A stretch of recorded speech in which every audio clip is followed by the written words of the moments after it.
Hi, I'm Felix, and the public lecture that I attended was called The Origin of the Universe in the Era of Time by Dr. Sean Carroll, pretty well known, went to Caltech.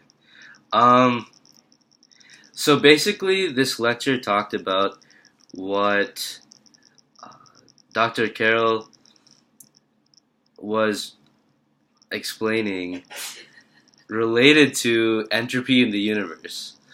Um, the era of time basically is a concept that explains how, as the universe expands, entropy tends to increase.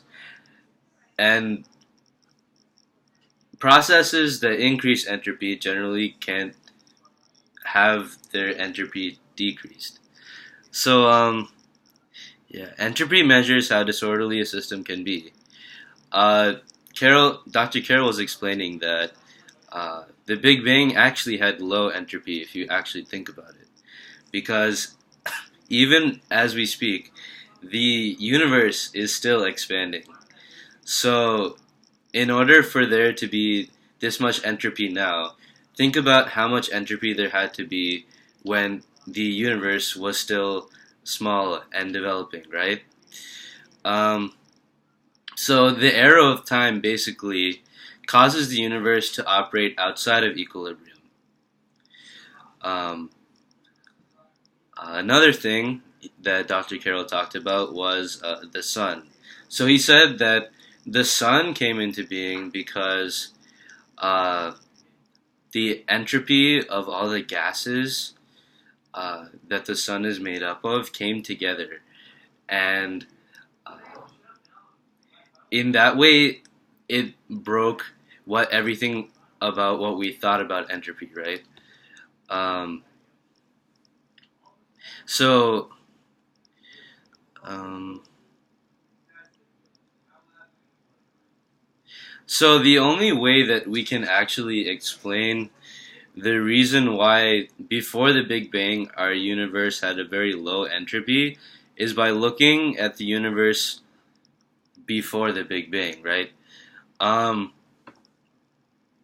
Thinking about the Big Bang, the implications of the era of time are very large, as like it can relate to energy capture, atomic theory, a lot of things that can that if we figured out what the state of the universe was exactly before the Big Bang, um, scientifically we could make so many improvements.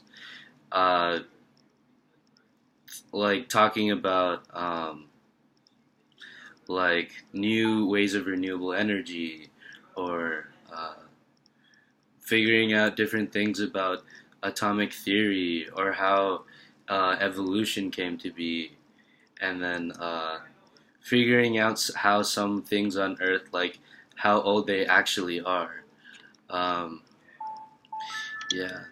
So basically, the thing that most interested me about this was merely the fact that he said that the Big Bang was low entropy, which is pretty insane to think about. But if you're thinking about the Big Bang in terms of the era of time, um, it's actually quite the opposite, and science has come to prove that in recent years. Peace.